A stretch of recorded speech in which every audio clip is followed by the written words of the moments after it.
So today we are looking at covering, what is called the unit, which is one of the optional units in your course.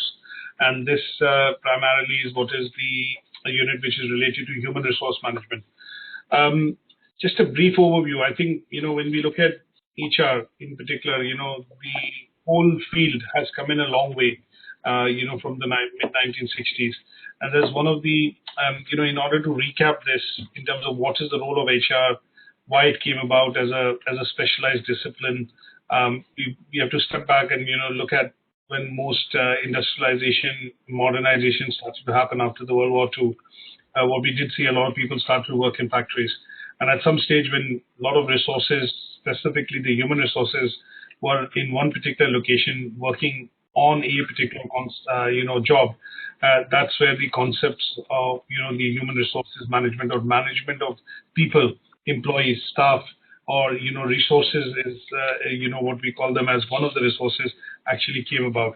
So this unit is quite important from a management perspective, is that when you work, as you're working in a senior position or a managerial position where you manage a department, manage employees, number of staff within the organization, you need to be able to understand and have the tools and techniques to manage staff, be able to delegate, roles and responsibilities, use certain amounts of tools and techniques like reward management, keep them motivated, show leadership, and, put strategies or, some sort of action plans in place, some sort of a plan in place. I wouldn't say action plan, some sort of plan in place, which allows you to, provide them with a bird's eye view in terms of what is going to happen within the organization, how it's going to roll out, what would be the processes. And as what we've seen over the years and decades is that the role of people or staff, employees, whichever way we coin them, is becoming more and more important, is because at the end of the day, they have the ability to be able to control some of the other resources, which is financial resources, administrative, infrastructure, all the other different types of resources. And to a certain extent, the field is also important at level 6 and 7, is because it gives you insights into understanding how you can make things work when you work with people in teams, when you work with people and show leadership, when you work with people as peers, colleagues, or as a leader. So this particular unit that we look at, most of the focus of this unit is going to be trying to understand things like, little bit of background in history in terms of how this came about, the key frameworks which are there, which we can apply to different organizations to see how HRM is, as a department, is working, or as a function is working within an organization. And after that, we will look at understanding what are the various roles. So within HR, this is a big, term. Within HR, we have different types of functions within this particular role and department. And you look at recruitment selection, which everybody understands. We also look at training and development, which everybody understands. But apart from that, there are other areas which deal with, staff welfare. It deals with unions. It deals with grievances, certain procedures, which primarily are things like, reward management, talent management. We also look at performance management. And these are some of the other areas that you would need to understand being a senior manager or a person within a managerial responsibility. And the idea would be to try and, cover some of the tools and techniques which become quite important when we look at this particular, Department of Human Resources, or this particular sectors, of human resources, field of human resources, I should say. And then towards the end, we are going to be looking at how HR strategies are formed, why they have become a part and parcel of, strategies which primarily now are linked to the vision and mission of the organization, the whole ethos of the organization, how an annual general plan could be, picked up by a person in HR and then aligned and broken down into individual job descriptions or, day-to-day responsibilities which the people carry out, which allows the organization to overall achieve the plan, and how the monitoring of that plan is done by HR. One of the key concepts which has also got added to this unit is the area of contemporary issues. And now, as a department or as a field in which you work, sometimes we have this responsibility what you will also see is that sometimes there are issues or problems which you face, and these problems or issues are reoccurring. They keep occurring again and again. There are issues. The context of the issue might change, but the issue still remains. And because you face some of these issues time and again, what we need to be able to understand is, from a modern day perspective, what are the contemporary issues in human resources management and how you deal with some of these issues. So when we talk about contemporary issues in the modern day context, we're looking at, one of the issues which has come about very recently is the pay gender gap, wherein a lot of public sector organizations, including the BBC, were asked to disclose the wages or the salaries which are paid to the male staff and female staff. So this is an ongoing issue which we look at. We also look at issues which are related to discrimination, equality and diversity. Look at unfair dismissals. We look at redundancies. We look at a bit of favoritism when performance appraisals happen, and that's why you see over the years lots of different techniques have been invented, like management by objectives. You have balanced scorecard. You have 360-degree appraisal. So some of these issues that we encounter, or the HR managers. So if you wear a HR manager hat, what are the issues that you encounter on a day-to-day functioning when you try and manage, this side of the element of resources within the organization, which is human resources? What kind of issues can you face, and how do you resolve these ongoing issues, over a point in time? Because some of these are reoccurring, and some of these issues, we need to document, create procedures, and policies so that if this is to happen again, there's a policy, there's a procedure that can be picked up and, pretty much, straight away deployed. Because when we look at organizations, if you are the chief HR officer or the head of the organization managing HR function, you might have different regional offices or, different other offices in which employees work. And sometimes these issues get created in, regional offices, or, even when I say regional offices, I would also say country offices or other locations. And HR managers have to grapple with these issues in terms of diversity, diverse workforce, which a lot of multinationals or organizations which have operations in different countries today need to look at, following the rules, the law and the legislation in terms of labor laws in different countries. And that's where some of these contemporary issues come up. So all in all, it's quite an interesting unit because it helps us understand how and why this department has become, as important as some of the other departments. When we look at, say a particular organization, and they say we are an engineering organization, so okay, the engineering department is important, the research department is important, but some of the other departments have supplementary or, what do you call the secondary roles, like the administration, sales, marketing.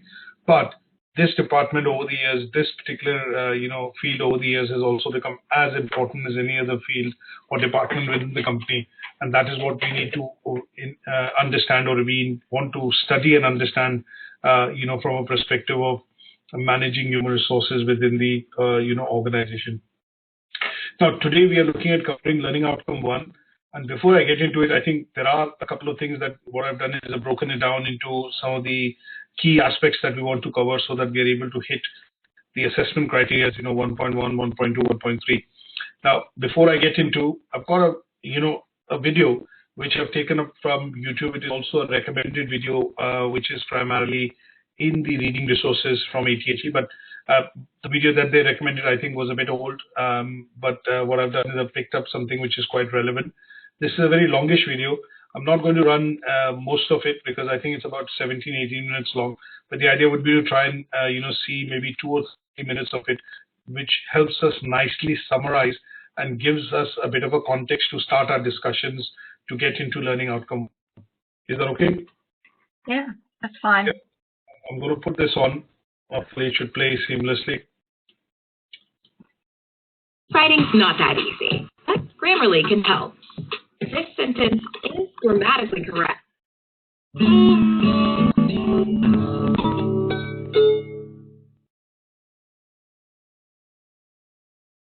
Ever wondered what human resource management is all about? In this course, we'll answer the question, what is human resource management? By definition, human resource management comprised the formal systems designed to manage people in an organization. What is now called human resource management has evolved a great deal since its beginnings around the year 1900. Here's a brief history of human resource management. What began as a primarily clerical operation in larger organizations concerned with payroll and employee records began to face changes with the social legislation of the 1960s and 1970s.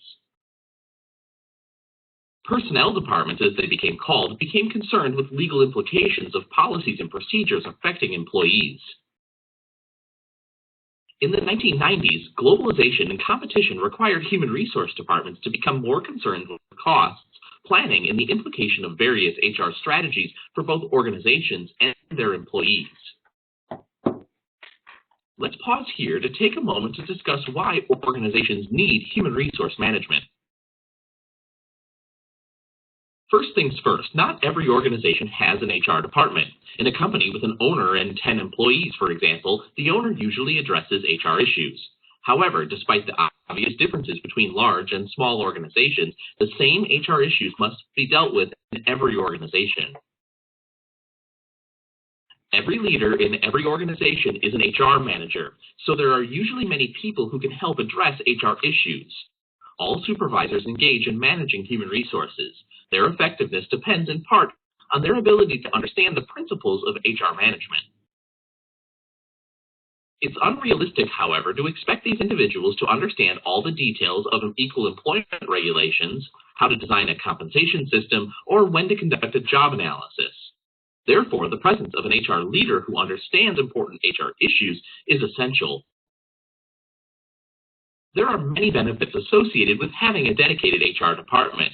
However, HR professionals must respond appropriately to current business challenges and opportunities if they want to be successful.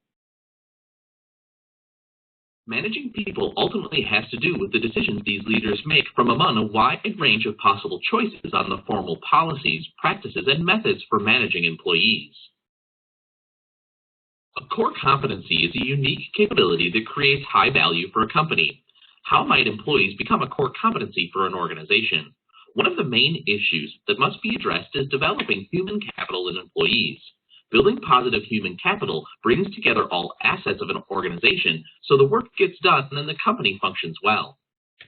So I'll pause it here. I think it gives us a bit of an idea that there are three things which I want to look at, covering. The first thing that we want to look at is, as you see, there is this particular field of HRM has changed over the years. So it's what started off as just as personnel management. That means if you see most HR departments within organizations, if you ask them what they were doing, the key functions of these HR departments would be, could you think of some key functions which most HR departments do? Oh, sorry. Sorry, I'm asking you a question though. Can you think of some key functions which most people in HR or HR departments do in an organization? Yes, they're responsible for fair play amongst all people. They should be available to every member of staff, from management to cleaners. They are responsible for the pay, for the rewards that we get. They're responsible for supervision, to make sure we meet the standards, to make sure we hit the targets. Actually, without a HR department, most places the place wouldn't work. They don't even have any staff. They're also responsible for sacking staff that don't work. That is correct. So if I just recollect what you've said, and I break it into two parts. Some parts, if you look at 10 years back, 20 years back, when we used to look at the role of HR, the role of HR was primarily recruitment and selection to put the vacancies out, create a job description, get the people in, do an induction, and then get them to start the job. After a few, what we then saw some changes coming in was that we also had payroll and some of the other things which were actually accounting, but as a subset added on in some companies because of the scale of the operations, this was also being done by HR. So you look at leave management, you look at pay management, perks and incentives, as you mentioned, also became a part of HR department. When we saw globalization happening, what we did see was the diversity of workforce coming in. a lot of countries then creating specific legislation to look at labor laws, minimum wage pay act, and things like that. So one of the key areas which got added to HR in particular as a subset or as a function was that the HR department was responsible for also adhering to legal legislation or some sort of law and regulation when they were looking at recruiting and selection. When you look at the dot-com bubble, in the mid-2000s, with the 2001, 2002, when we had the dot-com bubble burst, we did see that there are some practices when we see companies like, the companies which we see which started to employ millennials in particular, when they came about, their operations started to include things like flexibility in terms of work, working away from the office because of the availability and advancements in technology. Some of the modern day inclusion of technology came into HR, wherein it allowed HR softwares to be employed, enterprise resource planning softwares like, for example, systems like Orange HRM, wherein because all this was supposed to be managed because of digitization happening, advancement in technology happening, this particular field embraced a bit of technology and also embraced certain new, working models which were incorporated into the field of HR. So and then we look at the modern day times when you said equal pay, when you look at things like facilities, when you look at welfare, you look at talent management, we look at appraisals, which was the initial, most important function of HR, so recruitment and selection, and then annual appraisals or 6-monthly appraisals, things like that. So you see, there's a lot of evolution which has happened in this particular field, wherein it started off just as a function to manage people working within the organization, but over the years and decades, the role of this particular function has changed drastically within the organization. So they do everything. If I was to say that they were, when you look at HR planning, and when you look at planning, there were 4 or 5 functions initially, but every decade, as we've seen time pass, every decade has added 2, 3, 4 functions to this particular, function or department in general. So today, when we talk about role of HR, we have about 10 to 12 different functions which HR department actually performs. Now, these functions will depend on the scale of the organization, the scale of operation of the organization, and obviously, in terms of how their operations are. So sometimes you will come across terms which will talk about personal HRM, international HRM, strategic HRM. Now, these terms have been coined over the years and decades because as the role of HR within an organization has changed, the functions and the key result areas which this function delivers has also changed over the years. And that is why when we look at international HRM, that means the company has international operations, the HR head or the HR managers in different countries or different geographies have to deal with different laws and legislation, workforce diversity, and also look at, things which are, managing, for example, the pay packages. They have to look at some sort of standardization which needs to happen. So if you have an operation in the US and you have an operation in the UK and you have certain operations for the company in the European region, you need to comply with certain legislation and ensure that an employee at a manager level is getting paid the same salary with the number of years of experience in Germany, in France, Europe, and in the US, and that standardization or some sort of standardization using policies has to be done by HR. So this function has changed drastically over the years, and that is what that video kind of takes you through in terms of giving you the humble beginnings of managing human resources, which was primarily just management of personnel, but then leading to pay package, performance, appraisal, reward management, motivation, leadership, loyalty, to a certain extent, also looking at training and development. And then when you had issues which are related to unions or, strikes and, balloting and things like that, all has become a critical part of, the HR function. Now, in order to study this subject, what we are going to do is basically look at some definitions first, which will lead us nicely into some models and framework which have come about over the years. And these models and frameworks, have some logic and rationale behind it, in terms of showing evolution of how this function is managed, and how it helps essentially do what is called people management within an organization, and why and how this is related to strategy, and how it helps the organization break the big goals down, or the big goals and objectives down, into smaller goals and objectives, which are broken down into job descriptions, and day-to-day responsibilities for employees, and that is then helping the organization maybe achieve an overall plan across the year, across 3-year period, 5-year period, or depending on how they define it. So companies like Marks and Spencer, Unilever, look at Procter and Gamble, might have 3-year, 5-year, 10-year, 15-year plans. But when you look at small organizations, we see the humble beginnings of the same processes that we will look at, the same frameworks that we will look at, being utilized over 1 year, 2 year, and 3 year. So this particular field, when we look at, it's basically related to managing people as one of the key, important resource, which allows businesses to create profit, businesses to work, and in certain cases, create sustained success. That means every year the organization wants to grow. They want to look at, increasing the bottom line, and they want to, say, for example, gain more customers, or, increase market share. But all of that is put into play by what is called, resources, but in particular human resources, because they are the ones which actually put the plans into action and go out and achieve the results. So when we look at this particular area, what we are trying to primarily talk about is the concept of basically managing people within the organization. So let's look at some definitions now. In terms of, the idea would be to try and also understand that when we look at the this particular subject, human resources management, the human resources management also sets sometimes has direct kind of relationship with the culture and the structure of the organization.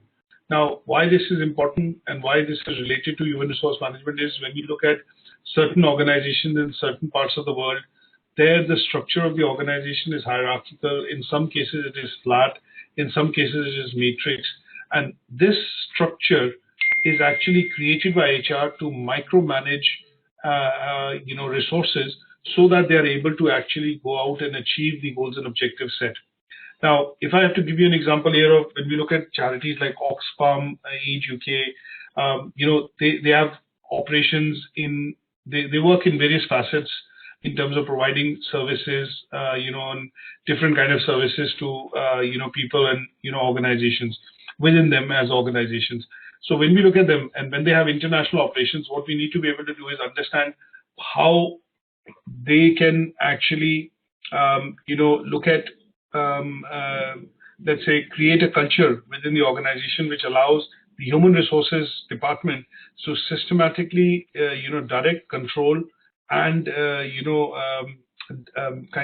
lead human resources or people working within the organization to be able to achieve goals and objectives. Now, this is related to the culture of the structure of the organization and the structure which they create. So a practical example of this would be that if you work within an organization and you work at the frontline level, that means you're at the entry level as an employee within the organization. You have somebody who manages you on top. There's somebody who manages that person on top, and at some stage you work within a department. But this tiered structure, or this kind of an approach, actually has been drafted in because of the HR department, because they want to be able to make sure that you have enough supervision, guidance, and expertise available to be able to do your role well. And when we look at that, that sometimes requires you working with people, and you working and reporting to certain people who are more experienced, or who are, when I say more experienced in that particular field which you're working, and that allows to a certain extent the managers to control your output, or how the output of that particular task, exercise, or goal and objective would be. So the culture, the structure of the organization also influences to a certain extent culture of the organization. And sometimes you will see that in some small organizations, everybody has access to the managing director or the CEO. But when you start to look at larger organizations, they start to build up tiered structures wherein you report into somebody then reports into the director, or the general manager reports into the vice president, and the person then reports into the CEO, and CEO reports into the board. So when you look at that kind of thing, these structures come in because of these structures come in because of the scale of the organization, the operations they have in geographies or various locations, and that leads to the creation or portrayal of a certain type of culture. When we look at what is the culture of the organization, so when we talk about this has a reflection and closer workings with how human resources are managed within the organization. So how is the department structured, and how human resources function within a particular organization. So when we look at the concept of strategic HRM, so when we look at just resources, we talk about human resources. In this case, what we are looking at is primarily talking about the management of these human resources and an approach which the HR department is able to bring within the organization, which allows businesses to achieve the objective set, or the management which sets the objective for them to achieve that, and to a certain extent to be able to manage performance and manage the day-to-day functioning of the organization using a certain type of structure within a particular organization. Now, when we look at strategic HRM, what we're talking about primarily is the same concept of HRM working, but working as a coordinated concept, which then allows the organization to implement certain objectives which are directly related to performance of the organization. So in short, if I say strategic HRM, what I'm basically saying is that when we talk about the concept of human resources management within an organization, and that function becoming strategic, that means that function becoming something important or crucial to the success of the organization, then in that case, the business objectives are aligned with the performance which the human resources give within the organization, and the management of that is called strategic HRM. Is that something that you can relate to? Yes, that's fine. Yes, I can understand that. I've worked in HR for Safeways. Yeah, so there you go. So as soon as we try to marry the concept of performance and relate it to the objectives of the organization, business objectives, that function then transforms into something more than managing the human resources, but transforms into something called strategic HRM. Now, in modern day organizations, why do you think strategic HRM is important? Why do we use S in front of the HRM? Why do you think it is the function, not just the HR function, but the strategic part of the HRM function is becoming important? I think reasons why it is becoming important. Because well, anything's better if it's all done within the same department and team, isn't it? And if you've got a strategic department just specialising in the HR, it can look after the management and the chief officers as well as right down to the people that are lower down, and they're all getting the same type of service. And it's important for every organisation that there is. Yeah, I agree. I think what you've said is correct. But if you look at thinking from an example perspective, I think it'll become much more clearer is when we look at the concept of strategy in general within a business organization.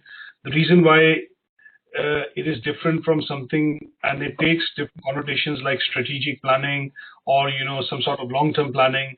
The reason it takes that particular meaning or connotation is because at some stage, when you are a small business or you have some key objectives, 2, 3, 4 objectives, allowing you to plan and defining those objectives within a small set of team is quite easy, or at least accomplishable. The moment the organization starts to become big, what first needs to happen is that everybody sings from the same hymn book or the song book. So in those cases, for the people joining within the organization, working within the organization, what they need to be able to do is have something which binds them through a common thread. And that common thread would be related to performance. And if the performance, which is something which can be measured, then it ties into the objectives which the management has set.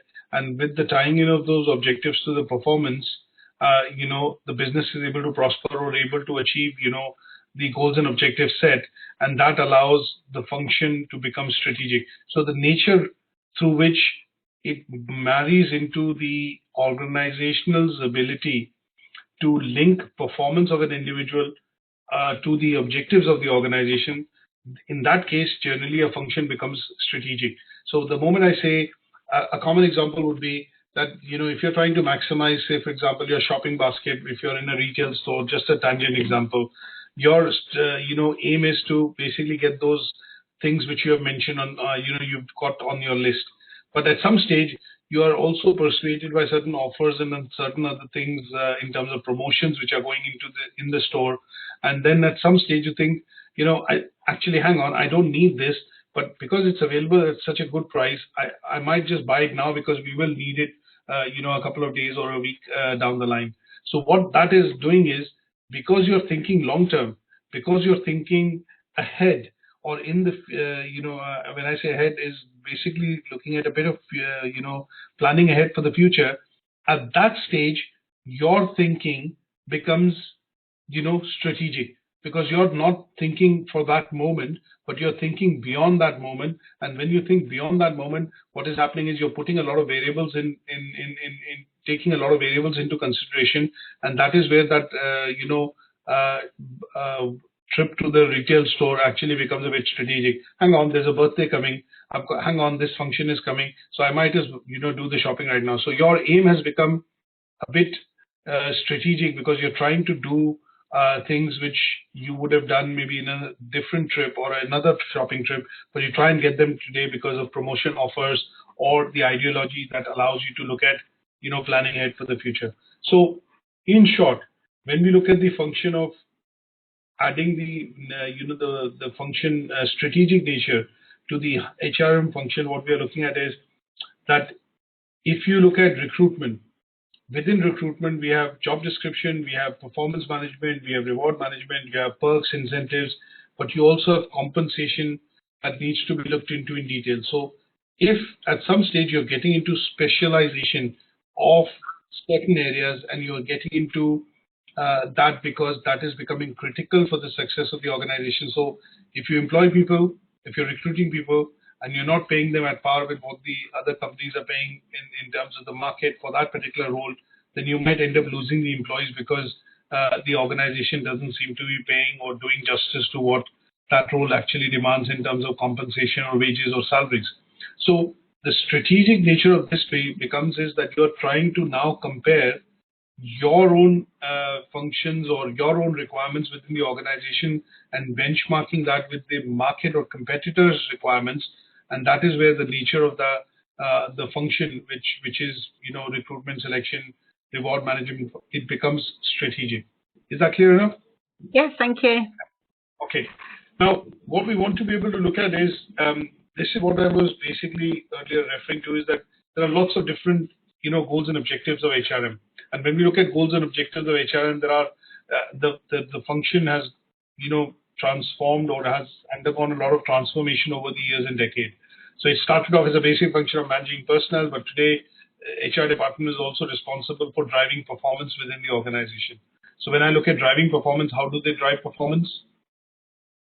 Can you think of one or two contexts in terms of how does HR drive performance? Say, for example, within a sales and marketing organization, or even to uplift service levels, maintain quality levels, delivery levels. How do you think they would look at driving those parameters? Attractive rewards and proper pay scales, the idea of promotion, the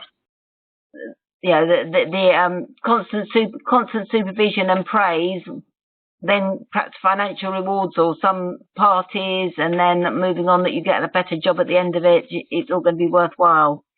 Absolutely. So all what you've said is absolutely true, is because at some stage an HR leader, as we heard in that video, is also an HR manager. Whether it's a big or a small organization doesn't matter, but at some stage you have to wear the hat of being an HR manager as well. So how does that happen?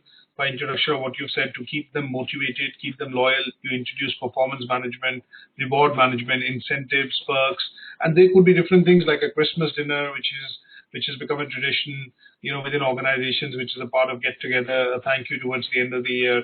You look at certain financial rewards, as you've said, incentives, holiday trips, training to a certain extent is also being used now to differentiate between, okay, you have an performing employee, and what you want to be able to do is develop that employee to take up senior position or get promoted, and they are specifically given certain trainings, training in certain areas to be able to develop that. So all this now has encompassed, all these functions that we talk about have become a part and parcel of what the HR operation is within the organization. Now, over the years, there are lots of frameworks or HR models which have come up. Now, I've put together a few slides which are self-explanatory, but when we talk about these models, I'm going to quickly go through some of them. So when you look at, hard and soft HRM, now this was a model which was, which came about primarily because in the late 60s, when the function was quite new, the hard HRM meant was that the employees were treated, just as one of the resources. So they were, if you wanted to look at increasing production, you had to increase the number of bodies or number of people working within a factory. So they were treated as a resource, and a lot of these things that we do get to see in terms of benefits, perks, incentives, welfare was not a part of that side of the philosophy. The soft HRM looked at, understanding the needs of the staff or the resources, which is human resources, and it focused its approach on saying that if these resources are well managed and they're happy, their output in terms of productivity and efficiency is going to be much higher. So the management actually placed a lot of a high amount of trust and commitment to develop, train, and obviously take care of these resources, because they felt that this would allow the company or the organization to utilize them quite well, which meant that productivity, efficiency would be higher, and the output at the end of the day would be higher. But nowadays, what we see is sometimes HR managers use a combination of hard and soft approach. So some places, you use a mix of these approaches, is because when you have new employees who have joined, you have a soft approach because the employees are undergoing induction, training, is getting used to the role. But at some stage, when the person has spent a year, 2 years into the role, and if it comes to taking a decision, which we discussed earlier, that to make somebody redundant, or if you're not performing, you're being sacked or given a boot, is because that tends to be a bit of a hard approach, because in that case, what they do is they look at reviewing your performance over the months and years and see how you're performing with regards to other employees having the similar role with similar compensation. And if they feel there has been no improvement after doing training, development, things like that, or putting you into different, rotating you into different job functions, then at the end of the day, the managers have to take a decisive action, which is, obviously look at making you redundant or sacking you. Now, this particular slide actually shows the full HR system in an organization, and this is for reference purposes only.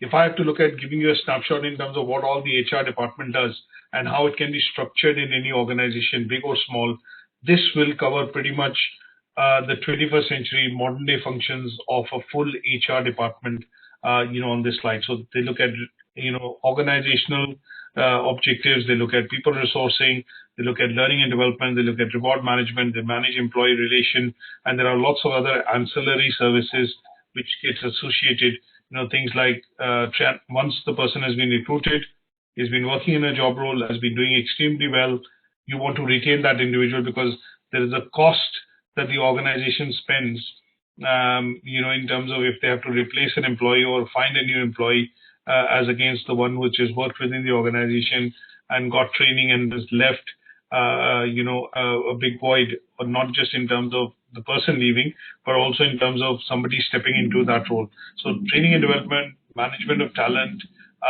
setting individual learning goals, which is done through now the CPD route, career professional development, which a lot of organizations pay emphasis on, all is a part and parcel of, the HR system.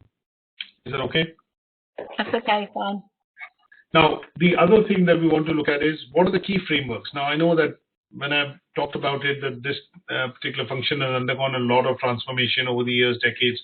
But what are the various models which have come about, and why? Which model is important, and how does it work? Is what I've covered in a few slides. Now, one of the first models that we look at is the matching model of HRM, which was developed by four authors in particular in the early 1980s. And here, what we do see is the model actually focuses on four key components. So they look at that if an organization is to succeed, selection of the resource is the key to what they say is the success of the organization. So if you have the right person for the right role, and that person has the experience, skills, and the knowledge to be able to perform that function, what we generally see that the organization, is doing well in terms of achieving its goals and objectives. And in general, the person working within that role is quite happy, motivated, in that job role to be able to perform that. And what the HR role typically does is, in order to increase and maintain and get the output, they look at regular performance management or monitoring of the performance. But in order to monitor that performance and increase or get a better performance out of the employee, what they do is they look at two aspects. One, they reward performance if you meet the goals, and also if you are meeting the goals in some cases or not able to meet the goals but close by, they will look at focusing on training and development, and that then allows you to perform well within the organization. So there are certain, and if I have to give you an example, if you look at different types of job roles that a person can do. So if you work within an engineering organization, I think it is mandatory that you get training and you get the time to be able to develop and adapt to what your role is, because this is a technical job and it is a technical function that you are technical responsibility that you are actually doing in that job role. And in order to keep you motivated, what you generally see that the rewards and incentive programs in that side of the organization are different from what maybe the sales departments would get. So if I give you an example of, say, the Mercedes dealership here, what you will see is that a lot of engineers and a lot of people who work within the back end in the organization, looking at production engineering, in order to get performance, they're continuously trained.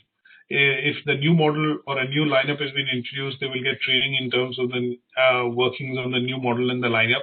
And that would mean that they continue to develop skills, but at the same time, their performance also keeps on, the performance is something which is not affected because they are continuously being trained, reskilled, and that allows them to, be at the cutting edge of what they're doing in that particular job role. In some cases, you will see that this, is also kind of compensated by rewards, and that those rewards could be, rewards which are monetary rewards, rewards which are, rewards things in terms of promotional rewards. That means if you've been doing a role particularly well and the organization feels that you've outgrown that role and you stand apart from the other colleagues within the organization because of the performance that you've done and given over the years, you are rewarded by, maybe getting promoted or, being able to supervise, manage a number of other employees. Now, the Harvard framework, came about after, the initial model of matching HRM. And here, it's called the Harvard model is because Michael Baer and some of his colleagues actually worked on understanding what are the broader pressure areas which the human resources have to deal with when they work within the human resources department has to deal with when they look at managing human resources within the organization. So they took into context 5 key areas, and these 5 key areas included stakeholder. They looked at what's happening in the market or what's happening in general with competitors. They looked at obviously the policy and the framework within the company in terms of what kind of policies, regulation, process, procedures they have. They then looked at matching it with the outcomes and what some of these outcomes would have in terms of long-term consequences, and that is what defines the Harvard model. And this model by far is the model which a lot of organizations actually use, because they are able to get participation from all different types of stakeholders when they look at the whole process of HR planning and the whole process of evaluation of the HR planning, which tends to happen at the end of the year or at the end of 3 years, depending on the organization that we are talking about. So this model is called is normally favored because this is an all-inclusive model which covers all the approaches, and it looks at incorporating inputs from various areas which define that if we have to look at a business, why the business is not doing well or is the business is not growing, then it needs to be able to compare and get say when I say compare, it should be able to do comparison with what's happening in the market, what's happening with its key suppliers, stakeholders in those areas, employees, and then what are the outcomes which it is producing as a plan. Then at some stage they look at the long-term consequences of whether the individuals feel that they are cared for in the organization, or you see people resigning and there's a high employee turnover because a lot of people join that role, leave that role, which means that at some stage, the model does not seem to be working, or the way the HR is functioning doesn't seem to be working within the organization. Now, what we want to be able to do is when you look at some of these key models, all you have to do is pick up any two. There are 5 or 6, and what you have to do is to be able to basically compare two frameworks using an example of an organization to say which one is better and why is it better. But you can only do that by taking up an example of an organization and then compare the two models in terms of meeting the assessment criteria. Is that okay? Yeah? Sorry. Yes, that's okay? Fine. Yes, I'm with that. Okay. So what I've done is I put these 2-3 slides together to basically explain some of the best practices and why they differ. And that is, you can pick up any two models and then look at giving an example of an organization and cover that to meet that assessment criteria. Now, one of the key things that we want to understand when we look at some of the models would be to look at understanding the control resources based model, and here they are also covered under the different types of model, but there is a subtle difference between when we look at models which are, when we classify them as control based and resources based. So we look at some generic definitions here which basically talk about that some of the models which are classified under the control based models would mean that at some places when you look at some workplaces, when you look at that, there is a lot of control in terms of the management exercising a lot of direct control over the employees within an organization, which would mean that when you look at certain organizations which have lots of resources working within a particular department, there has to be a key, there is generally a key supervision, key department which is supervision, because what happens is that the employees' performance actually will need to be monitored. And that is where you will see the management exercises a lot of control when we look at the control-based model. So say sometimes when you look at call centers in general, you will see that the supervisor has the ability to be able to dial in and listen into your calls, and then at some stage be able to give you direct feedback. So there's a lot of monitoring which tends to happen because of the high pressure environment in which the resources work. And in the call center, generally you're expected to make anywhere between 200 to 250 calls a day, because the dialer will serve in the call, and you need to be ready to be able to speak to the customer. And in those cases, you will see that the management structure employs certain types of controls which allow them to be able to monitor and continuously monitor the performance of the employees.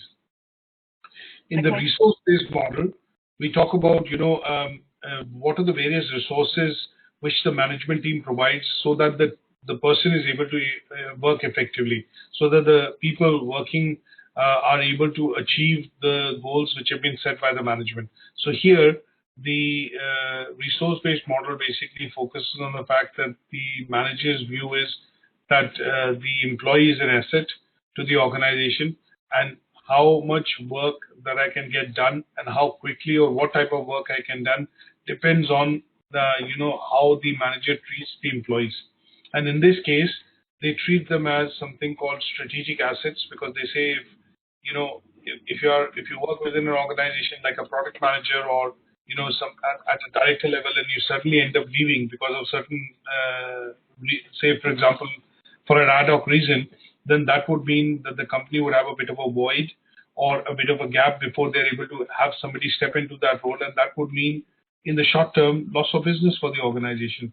And when you look at that then is the fact that a lot of organizations take care of their employees, make sure that they are getting the right kind of emoluments, perks, incentives, and they feel that they are wanted within the organization.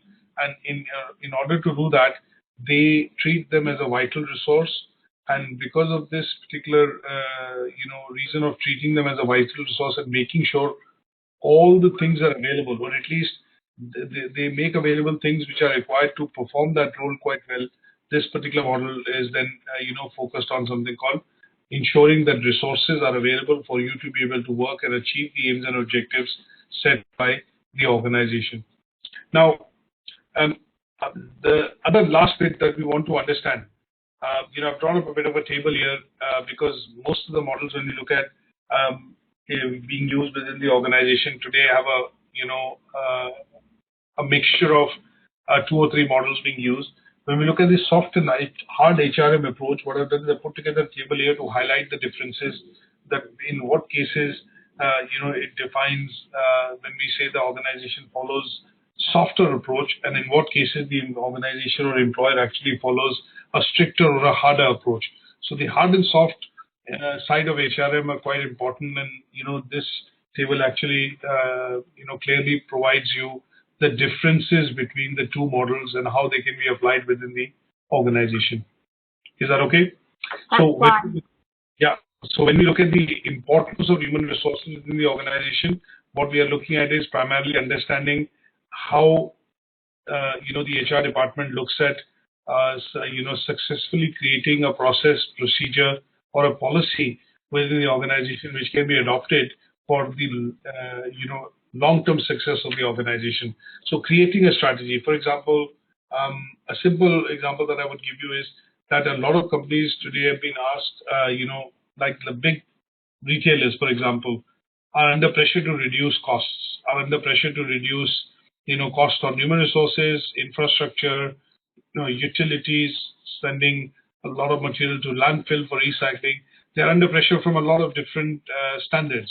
But when we look at that, the HR department's role is to be able to create a sustainable strategy which allows, these organizations to respond, to these kind of requirements which, are being put or enforced through legislation. So when we look at that creation of a bit of, strategy which allows the company to maneuver in a particular direction and achieve the objectives, is showing what is the importance of HRM within the organization. So here, making resources available, treating staff as, from a soft HRM approach allows you to do all this. Is that okay? Yes, that's fine. Okay, good. So I'm going to, kind of stop the session here. And what I'm going to do after the session would be to, send you a copy of this presentation and also send you a bit of a handout to read, which is say 10 or 12 pages maximum, which allows you to work the 3 assessment criteria. Lovely, thank you. Okay, good stuff. Any questions on this so far, Christina? No questions on this so far, and I have got to go because I'm running a bit late now. That's fine. You take care. Thank you very much. Bye. Take care. Bye.